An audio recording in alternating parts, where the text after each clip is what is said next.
Cypress Development Corp is developing a world-class lithium resource in the heart of Clayton Valley, Nevada. The size of the resource makes the Clayton Valley project a premier asset with the potential to impact the future of lithium supply. Cypress Development Corp trades on the TSX Venture Exchange, symbol CYP, the OTCQB, symbol CYDVF, and on Frankfurt, symbol C1Z1. For more information, please visit our website, cypressdevelopmentcorp.com. You're listening to HowStreet.com radio, available online at TalkDigitalNetwork.com. Welcome to HowStreet.com radio, the online source for market opinions. Here is Jim Goddard. My guest is market historian Bob Hoye. He's the chief investment strategist for chartsandmarkets.com. Welcome back to the show, Bob. Yeah, hi, Jim. Here we are, our Friday get-together, which I always look forward to. Bob, we'll start off with a couple of listener questions. The first question for Bob. The U.S. 10-year Treasury rate descended back to approximately 1.52% again a few days ago. Was this a double bottom, and are rates going up longer term from here?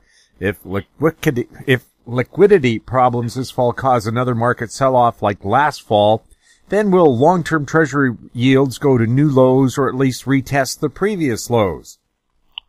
Yeah, that's a good question, and it's best answered, I think, by the action in the summer where we had two measures on this thing.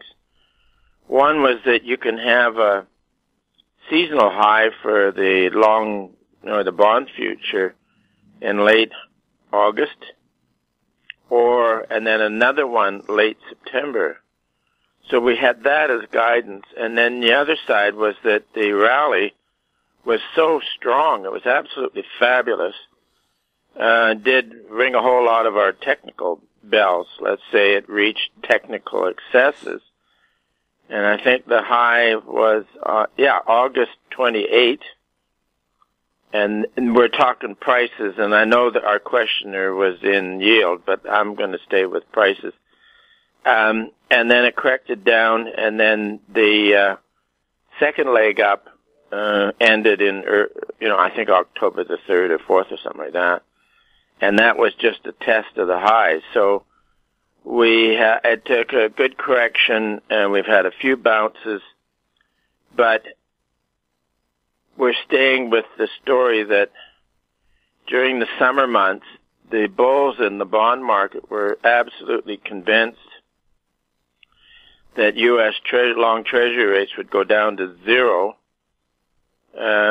as they are in parts of Europe and indeed in Germany and Switzerland. You're minus nominal interest rates, and even Bullard at the Fed recently came out and said that long rates going to zero would be a problem.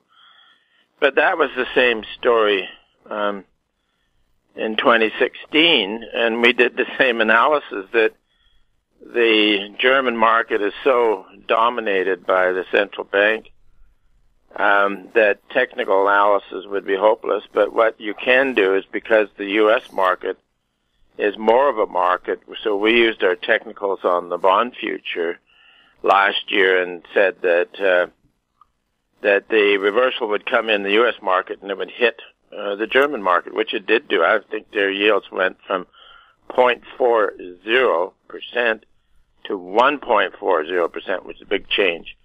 And this time they were sort of minus, 0.8 or something.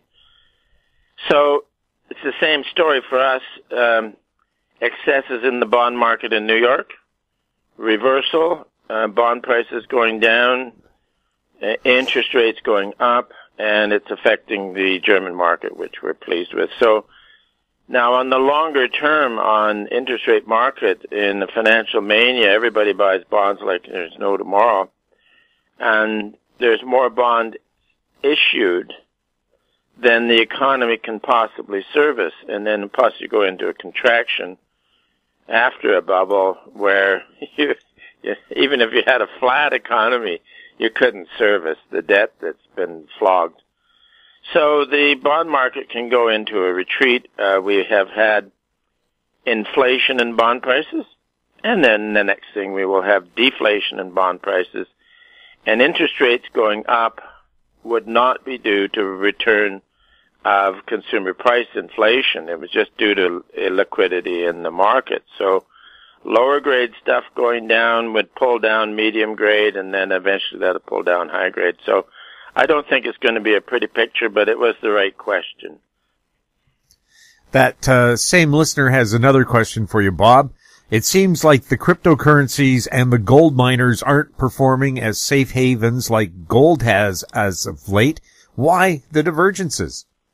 Well, yeah, cryptocurrencies are not safe havens. They're alternatives. And gold has been doing what it does in a bubble, the real price of gold, where you deflate it by the consumer price index, heads down, and gold did come down. Ever since 2011, it was a terrible bear market for the sector. And then in the last year or so, it's been basing as various aspects of the bubble blew out. And then in the recent months posting, it's a breakout. So the real price of gold is going up. But the thing that's driving the real price up is post-bubble deflation. And so the gold story, the gold bug story, is inappropriate now. But and then also gold stocks are vulnerable to the weight in the big stock market. But hey, we had a very good entry point last November, and I'm sure that the next entry point will be as identifiable. But thanks for the question.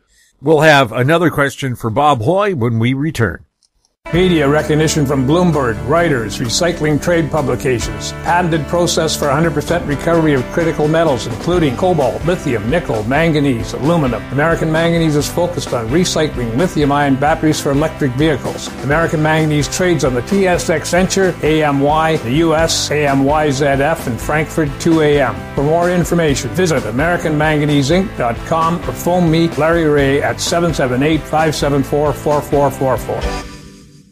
Avon Resources Limited is a gold exploration company with significant projects in British Columbia and the Yukon, trading on the TSX Venture Exchange, symbol ABN, and the OTCQB, symbol ABNAF. Surrounded by world-class gold deposits and mines, Avon's 23,000 hectares Forest Kerr Gold Project is located in the heart of the Golden Triangle in northwestern BC. For more information, visit us at avonresources.com. Welcome back. We're chatting with Bob Hoye. Bob, a few questions here from Mike in Arizona. Bob, word came out on Monday of South Korea's largest hedge fund that had stopped investors from taking out their funds. In other words, their assets were frozen due to liquidity problems. What's your opinion on that? And isn't it a classic, Jim, and Mike, you get the ending action in any speculative move sort of becomes one way. Everybody gets in. Now, here's the other thing, is that because there's so many bids for so many different things, well, remember they were calling it the everything bubble, there appears to be liquidity. But because the very aggressive bids are traders that are highly leveraged, there is no liquidity. And all it takes is a price reversal to reveal that there is no liquidity. And we've seen this working its way around the world from earlier in the year. Liquidity, they ran out of liquidity in Argentina. Their short rates went up and their currency went down as the central bank was running out of reserves.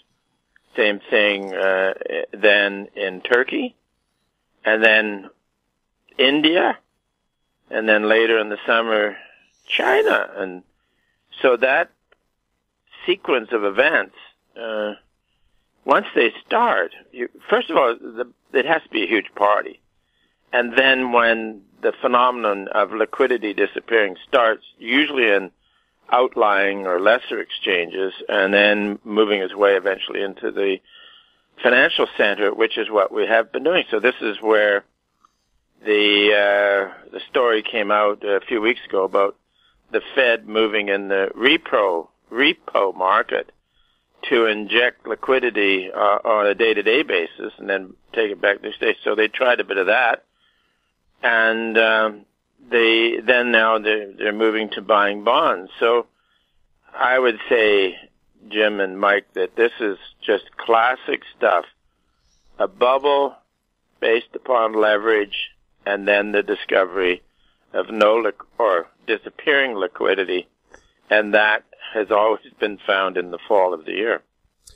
Yes, and Mike in Arizona wants to know, does this kind of set us up the same way we were set up for a big collapse in 2008, 2009? Yeah, and actually just looking at it today, the yield curve, which is the difference between short rates and long rates in Treasuries, it did become inverted, where short rates are higher than long rates. And we've got a study we're working on now, but it's based on data that I've had in my file since the 80s. And this is the yield curve in the U.S. going all the way back to 1857. So it includes the bubbles of 1873 and 1929. And the rule is that once you get the curve inverted, you get a contraction and recession. It's ironclad. As a matter of fact, you can have, like in 1937-38, you had a contraction, but it was not preceded by the curve fully inverting. It was flattening. All you had to do is get it reversed to steepening. So anyways, this is bad news. And the other thing that I like about it is that the credit spreads are widening too, which is also an adverse indicator.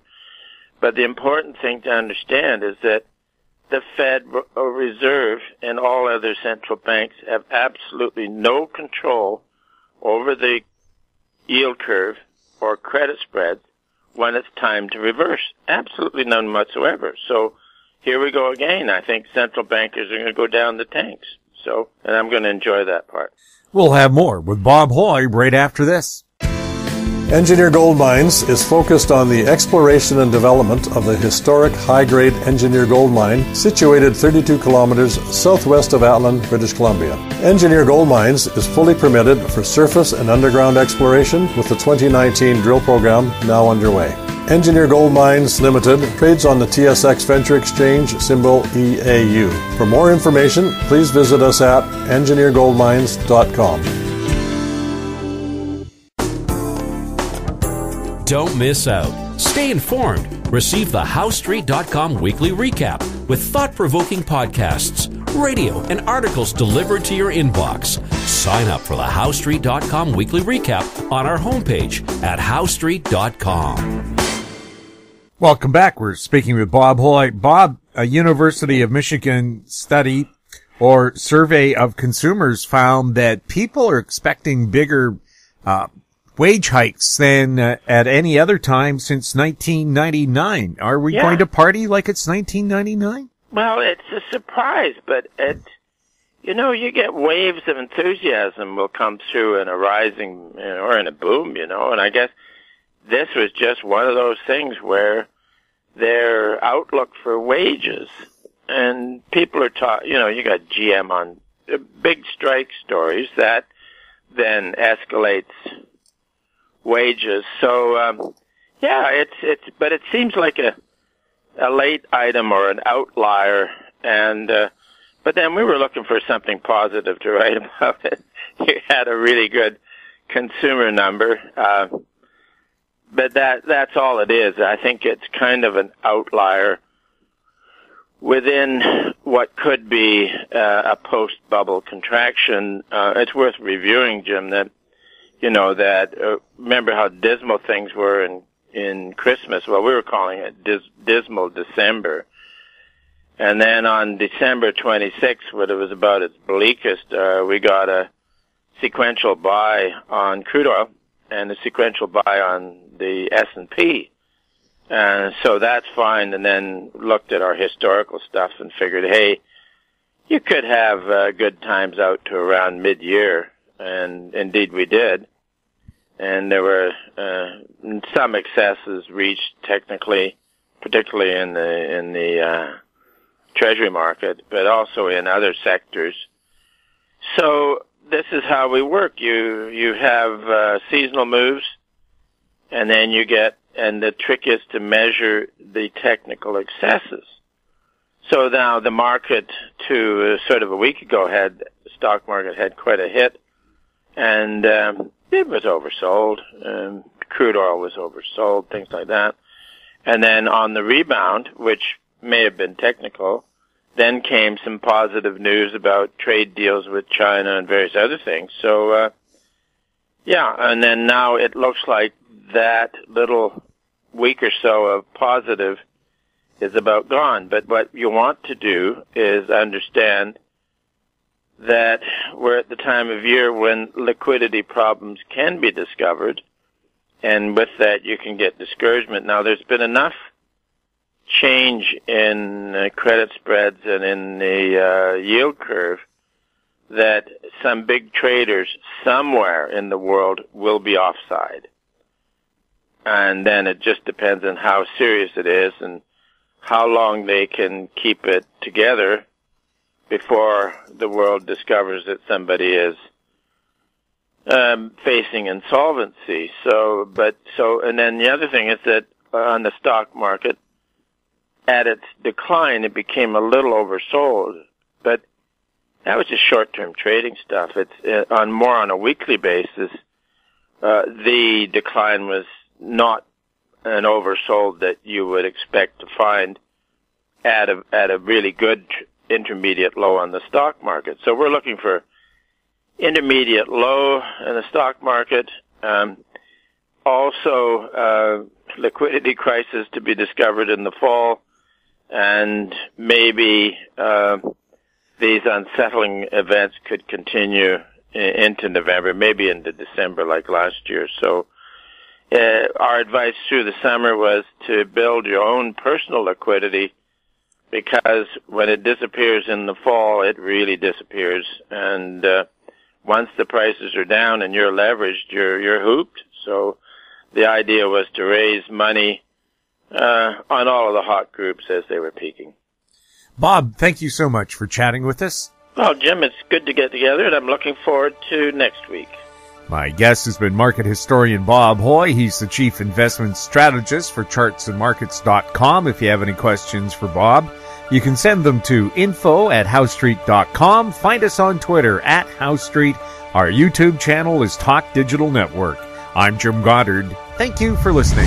Comments made on HouseStreet.com radio are an expression of opinion only and should not be construed in any matter whatsoever as recommendations to buy or sell any financial instrument at any time. Available online at TalkDigitalNetwork.com. HouseStreet.com radio is a production of House Street Media Incorporated.